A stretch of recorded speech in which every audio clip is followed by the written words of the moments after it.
Hallelujah, hallelujah.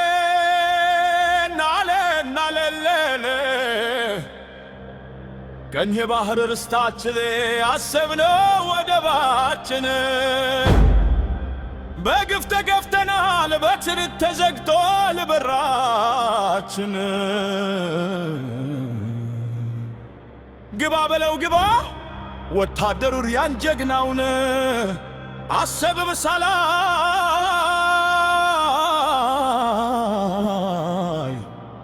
እንክልፋ አልተኛ ክፈት በለው በኑር የወደጉን አስብ ላይ ያለውን አፋር አማራ ትግሬ ኦሮሞ ሶማሌ ጉራጌ ሁሉም ኢትዮጵያዊ ተነሳ በአንድ ላይ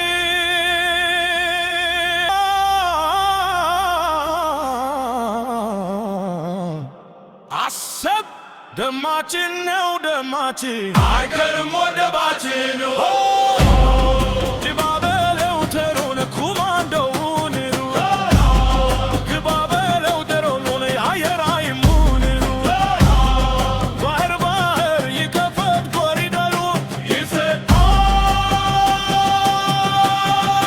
ወደ ቀይ ባህር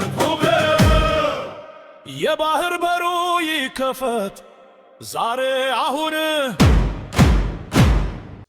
ለኢትዮጵያውያን ሌላ ብስራት ሌላ ደስታ ተገኘ። ኢትዮጵያ ካሰብ በተጨማሪ የበርበራ ወደብን በእጇ ልታስገባ ነው። ሁኔታው ለኢትዮጵያውያን በሙሉ ዱብዳ ሆኗል። እንዴት፣ መቼ፣ በምን ሁኔታ የሚለውን ዝርዝሩን ትሰሙታላችሁ። በሌላ ዜና የ29 ዓመቱ አፍጋኒስታዊ ወጣት ሁለት የአሜሪካ የብሔራዊ የትራምፕ ጋርዶችን ነጩ ቤተ መንግስት ፊት ለፊት ተኩሶ መታ። ይህን ተከትሎ እንዲያውነሽ እንኳንም ዘንቦብሽ የተባለው ትራምፕ እሳት ለብሰው እሳት ጎርሰው የሙስሊም ሀገራትን ዜጎች በሙሉ በ24 ሰዓት ውስጥ ከአሜሪካ አስወጣለሁ፣ በተለይ ሶማሌዎችን እንዲሁም የሙስሊም ወንድማማቾች የሚባሉ ቡድኖችን አሸባሪ ናቸው፣ በተጨማሪም 500 ልዩ ኮማንዶ እንዲገባልኝ አሁኑኑ ይደረግ ያሉበትን የትራምፕን ሙሉ ንግግር ለአድማጮች ሳንቆራርጥ እናስደምጣችኋለን። በስከመጨረሻ በጎጃም የጠፋ የመከላከያ ጄኔራል የለም። ጄኔራል ረሻድ ኢብራሂም በጎጃም ስምሪት አልተሰጠውም። ይልቁንስ የፋኖ አመራር አንዱ የሆነው አስረስ ማራ የሚባለው መቁሰሉን በቪዲዮ ሾልኮ የወጣውን መረጃ ይዘንላችሁ መተናል። አብራችሁን ቆዩ። ይህ ኢትዮ ቨርቴክስ ነው።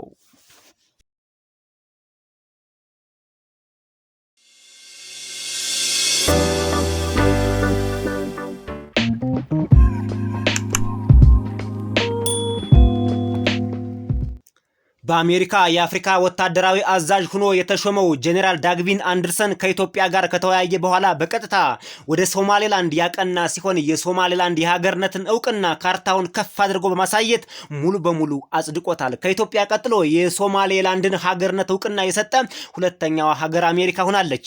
በኢትዮጵያ ላይ የሚያቀራራው ፕሬዝዳንት ሐሰን ሼክ መሐመድ ጸጥ ረጭ ብሏል። ድምጹም እስካሁን አልተሰማም። ኢትዮጵያ ከሶማሌላንድ ጋር ስምምነት በማድረግ የበርበራ ወደብን ለመጠቀም ጫፍ በደረሰችበት ወቅት የሶማሌው ፕሬዝዳንት ሐሰን ሼክ መሐመድ ኢትዮጵያውያንን ይሄን ወደብ እንዳይጠቀሙ ከፍተኛ እንቅፋት ፈጥሮባቸው ነበር። ይሁን እንጂ አሜሪካ ኢትዮጵያ በቀይ ባህር በኩል ብትመጣ ለቀጠናው ብሎም ለአካባቢው ጠቃሚና ሰላምን የምትሰጥ ሀገር ናት በማለት በወታደራዊና በገንዘብም ጭምር እንደምትደግፍ ሙሉ በሙሉ ካረጋገጠች በኋላ አሁን በቀጥታ ኢትዮጵያ መርከቦቿን ጠቅልላ የሶማሌዋ ላንድ የበርበራ ወደብ ላይ ትገባለች ማለት ነው። ጨዋታው ጌሙ ተጨርሷል። አሜሪካ በቀጥታ የሶማሌላንድን ሀገርነት እውቅና ስትሰጥም እዚህ ቀጠና ላይ ግዙፍ ኃይል ትገነባለች። ይህ ግዙፍ ኃይል ደግሞ በኢትዮጵያውያን እና በኢትዮጵያውያን አጋርነት የሚገነባ ይሆናል ተብሏል። ኢትዮጵያ በቀጥታም ሆነ በተዘዋዋሪ የሶማሌላንዱን የበርበራውን ወደብ አገኘችው ማለት ነው። ፕሬዝዳንት ሐሰን ሼክ መሐመድ ሸዋ ተሰርቷል። ድሉ ለኢትዮጵያ ነው። ኢትዮጵያ በምስራቅ አፍሪካ እየመጣች ነው። የሶማሌላንዱን የበርበራ ወደብ በዚህ መልኩ ኢትዮጵያ ሳታስበውና ሳታልመው በእጇ አስገብተዋለች ማለት ነው። አሜሪካ በነ ጄኔራል ዳግቪን አንደርሰን እንዲሁም በሌሎቹ ልኡካኖቿ በኩል ከኢትዮጵያ ጋር ከክቡር ጠቅላይ ሚኒስትር ዶክተር አብይ አህመድና እንዲሁም ከፊልድ ማርሻል ብርሃኑ ጁላ ጋር ከተወያየች በኋላ ነው በቀጥታ ወደ ሶማሌላንድ ያቀናቸው። ይህ ለኢትዮጵያ ታላቅ አጋጣሚ ሆኖ መጥቷል። አሜሪካ በቀጥታ በሶማሌላንድ የምትገነባው ታላቁ የምስራቅ አፍሪካ የባህር ኃይል ቀጠናውን ሰላም ከማድረግ በተለይ አልሸባብንና ሌሎች አሸባሪዎችን ከመዋጋት አንጻር ታላቅ ሚና ይኖረዋል ተብሏል። የዚህ ልዩ የባህር ኃይል ዋና ተዋናኝና ተሳታፊ የምትሆነው ደግሞ ኢትዮጵያ ናት ተብላለች። ወደ ቀጣዩ መረጃ ስናልፍ ክቡራን አድማጭ ተመልካቾቻችን የትራምፕን አስፈሪ ነጎድጓዳዊ የቁጣ ንግግር ሙሉውን ሳንቆራረጥ ካስደመጥናችሁ በኋላ የ29 ዓመቱ አፍጋኒስታዊ ወጣት እንዴት ሁለቱን የአሜሪካ ጋርዶች ነጩ ቤተመንግስት ፊት ለፊት በድፍረት ተኩሶ እንደመታቸውና እንዴት በቁጥጥር ስር እንደዋለ እንዲሁም የተመቱት ጋርዶች ያሉበት የጤንነት ሁኔታ ከዚህም በተጨማሪ ኢትዮጵያውያን ብሎም ኤርትራውያን በአሜሪካን ሀገር በአሁኑ ሰዓትና በዚህ ደቂቃ ማድረግ ያለባችሁን ልዩ ጥንቃቄ እንነግራችኋለን። አብራችሁን ቆዩ። በድጋሚ My great fellow Americans, earlier today on the eve of the Thanksgiving holiday, 2 members of the National Guard serving in Washington, D.C. were shot at point-blank range in a monstrous ambush-style attack just steps away from the White House.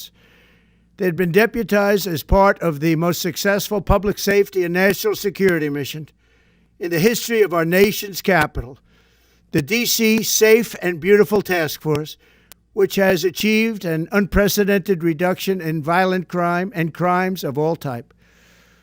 This heinous assault was an act of evil, an act of hatred, and an act of terror. It was a crime against our entire nation. It was a crime against humanity.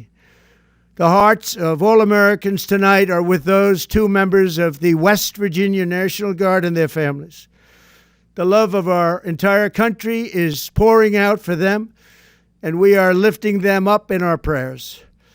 As we are filled with anguish and grief for those who were shot, we're also filled with righteous anger and ferocious resolve. As President of the United States, I am determined to ensure that the animal who perpetrated this atrocity pays the steepest possible price. I can report tonight that based on the best available information, the Department of Homeland Security is confident that the suspect in custody is a foreigner who entered our country from Afghanistan, a hellhole on earth. He was flown in by the Biden administration in September 2021 on those infamous flights that everybody was talking about. Nobody knew who was coming in. Nobody knew anything about it. His status was extended under legislation signed by President Biden, a disastrous president, the worst in the history of our country. This attack underscores the single greatest national security threat facing our nation. The last administration let in 20 million unknown and unvetted foreigners from all over the world, from places that you don't want to even know about. No country can tolerate such a risk to our very survival. An example is Minnesota, where hundreds of thousands of Somalians are ripping off our country and ripping apart that once great state. Billions of dollars are lost, and gangs of Somalians come from a country that doesn't even have a government, no laws, no water, no military, no nothing. As their representatives in our country preach to us about our Constitution and how our country is no good. We're not going to put up with these kind of assaults on law and order by people who shouldn't even be in our country. We must now re-examine every single alien who has entered our country from Afghanistan under Biden, and we must take all necessary measures to ensure the removal of any alien from any country who does not belong here or add benefit to our country. If they can't love our country, we don't want them. America will never bend and never yield in the face of terror. And at the same time, we will not be deterred from the mission these service members were so nobly fulfilling. That is why tonight I can announce that I have directed the Department of War to mobilize an additional 500 troops to help protect our capital city. We will make America totally safe again, and we will bring the perpetrator of this barbaric attack to swift and certain justice if the bullets going in the opposite direction haven't already done that. የ29 ዓመቱ ወጣት ራህማኑላህ ላክነዋል ሁለት የአሜሪካን የብሔራዊ የትራምፕ ጋርዶችን ነጩ ቤተ መንግስት አጠገብ ፊት ለፊት ተኩሶ መምታቱ ተሰማ። ይህ አፍጋኒስታዊ ግለሰብ አሜሪካ በአፍጋኒስታን በ2021 ጦሯን ስታስወጣ ከአሜሪካ ጋር የተባበሩትን ወደ አሜሪካ አብራ ወስዳቸው ነበር። ራህማኑላህ ያኔ ነው ለአሜሪካ ወዳጅ መስሎ አብሮ የገባው። ይህን ተከትሎ እንዲያውነሽ እንኳንም ዘንቦብሽ እንደተባለው ትራምፕ እሳት ለብሰው እሳት ጎርሰው በንዴት ተቃጥለው የሙስሊም ሀገራትን ዜጎች በ24 ሰዓት ውስጥ ከአሜሪካ አስወጣለው ሲሉና ሲዝቱም አድምጣቸዋል። በተለይ ሶማሌዎችን እንዲሁም የሙስሊም ወንድማማቾች የሚባሉ ቡድኖች የአሸባሪ ቡድን ናቸው ሲሉ ነው ትራምፕ ቃል በቃል የተደመጡት። ከ2100 በላይ የሚሆኑ ብሔራዊ ጋርዶች በአሜሪካ ይንቀሳቀሳሉ። በተጨማሪ 500 ልዩ ኮማንዶ ማስገባታቸው ነው ትራምፕ በዚሁ አጋጣሚ የገለጹት። አሜሪካ በአሁኑ ሰዓት እጅግ በጣም እየተረበሸችም ትገኛለች። ፍተሻዎችም ከወትሮው በተለየ መልኩ ውጥረቱም ቀጥሏል። ፍተሻውም ተባብሶ ቀጥሏል። Breaking: suspect in shooting of 2 National Guard soldiers near White House identified as Afghan national. Washington, D.C. Authorities have identified the individual accused of opening fire on 2 National Guard members Wednesday afternoon in downtown Washington as Rahmanullah Lakhanwal, an Afghan citizen who arrived in the United States in September 2021, multiple law enforcement sources confirmed. The incident occurred near the Farragut West Metro station, just blocks from the White House, shortly after 2 p.m. Both soldiers, who were on duty as part of heightened security measures in the nation's capital, were rushed to a trauma center and remain in critical condition. Lakhanwal, a resident of Washington state, was wounded during the exchange of gunfire with law enforcement and taken into custody at the scene. Officials described his injuries as serious but not life-threatening. District of Columbia Mayor Muriel Bowser described the attack as targeted during a brief press availability Wednesday evening, though investigators have not yet disclosed a possible motive. The shooting comes amid an ongoing deployment of approximately 2,375 National Guard personnel in Washington, D.C., ordered by the Trump administration in August, under a declared public safety and crime emergency to bolster local and federal police forces. Following the attack, President Trump directed Defense Secretary Pete Hegseth to prepare additional Guard troops for possible deployment to the Capitol, a Defense Department spokesperson confirmed late Wednesday. The FBI and Metropolitan Police Department are leading the investigation. No further details about Lakhanwal's background or immigration status have been officially released, pending notification of next of kin and ongoing security reviews. More details will be provided as they become available. በአሜሪካን ሀገር በአሁኑ ሰዓት ግርግርና ወከባ ሆኗል። ፍተሻውም ተጠናክሮ ቀጥሏል። መኪናዎችም በየቦታው እየቆሙ መፈተሻቸውን ቀጥለዋል። በተለይ በዛሬው ዕለት ጊፍት ዳይ ተብሎ የሚጠራው ወይም የስጦታ ቀን እየተባለ የሚጠራው በአሜሪካን ሀገር በመከበር ላይ ስለሚገኝ ሁኔታውን የባሰ ቴንሽን ውስጥ ከቶታል። የትራምፕ ቁጣ እንዲህ በቀላሉ የሚበርድ አይመስልም። በተለይ በሚኒሶታ የሚኖሩ ሶማሌዎች ጥርስ ተነክሶባቸዋል።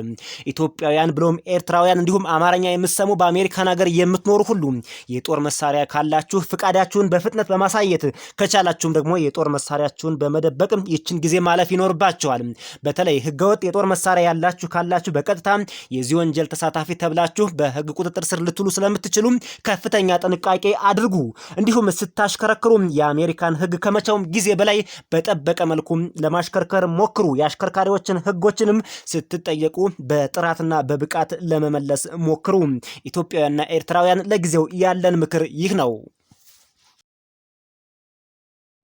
በስከ መጨረሻ ክቡራን አድማጭ ተመልካቾቻችን ከአማራ ክልል እንድንዘግበው የተላከልን መረጃ እናቀርብላችኋለን። የሀገር መከላከያ ሰራዊትና የአማራ ክልል ፖሊስ ከፍተኛ አመራሮች እንዲሁም የምስራቅ ጎጃም ዞንና የደብረ ማርቆስ ከተማ አስተዳደር የስራ ኃላፊዎች በጎዛመን ወረዳ ጭምት በረሃ ኦፕሬሽን እየሰራ የሚገኘውን የሀገር መከላከያ ሰራዊትና የአድማ መከላከል ፖሊስ በጋራ በጥምር የሚያደርጉትን እንቅስቃሴ በጎበኙበት ወቅት በምስራቅ ጎጃም ወይም በጎጃም ቀጠና የጠፋ ምንም አይነት የፌዴራል የመከላከያ ጄኔራል የለም። ጄኔራል ረሻድ ኢብራሂም በዚህ አካባቢ ስምሪት አልተሰጠውም፣ መረጃው በሬ ወለደ ነው ሲሉ አረጋግጠዋል። የአድማ መከላከል ፖሊስ ከሀገር መከላከያ ሰራዊት ከፌዴራል ፖሊስ ከጥምር የጸጥታ ኃይሎች ጋር በመጣመር ህገወጥ ቡድኑ ላይ ከባድ ኦፕሬሽን መውሰዱም ተሰምቷል። የተለያዩ ቁሳቁሶችንም በቁጥጥር ስር መዋል መቻሉን ነው የ36ኛ ሻለቃ አድማ መከላከል ፖሊስ አዛዥና ዋና ኢንስፔክተር በሪሁን ውዱ የተናገሩትም። እዚሁ ጋር ተያይዞ ክቡራት አድማጭ ተመልካቾቻችን እዚሁ አካባቢ በደረሰን መረጃ የፋኖ አባል የሆነው አስረስ ዳምጤ የሚባለው ማለት ነው በከፍተኛ ሁኔታ ቆስሎ ተመልክተነዋል። እንዲሁም አርበኛ ዘመነ ካሴ ከዚህ በፊት ወደ መቀሌ ለሕክምና አቅንቷል ተብሎ እንደነበር ይታወቃል። ይሁን እንጂ ከሕክምናው አገግሞ እንደተመለሰና አሁን ግን ወደ ሱዳን በረሃ እየሸሹ እንደሆነ መረጃዎች ያመላክታሉ። እዚህ ቪዲዮ ላይ እንደምትመለከቱት አስረስ ማረ የሚባለው የፋኖ አባል ክፉኛ ቆስሎ ተመልክተነዋል። The claim that Brigadier General Rashad Ibrahim surrendered to Fano is completely false. He has never been deployed in the Gojan zone, and all related videos and reports are confirmed fabrications intended to spread confusion. In a verified incident 2 days ago in East Gojam, Fano Deputy Commander Osiris Mare, who co-leads the Gojam Fano forces together with Zemene Kasi, was shot multiple times in the leg and shoulder during a firefight with Ethiopian federal forces. He underwent emergency surgery in a field clinic and is now in stable but critical condition. No Ethiopian Defense Force general has surrendered anywhere in the Amhara region, and all such claims remain baseless propaganda.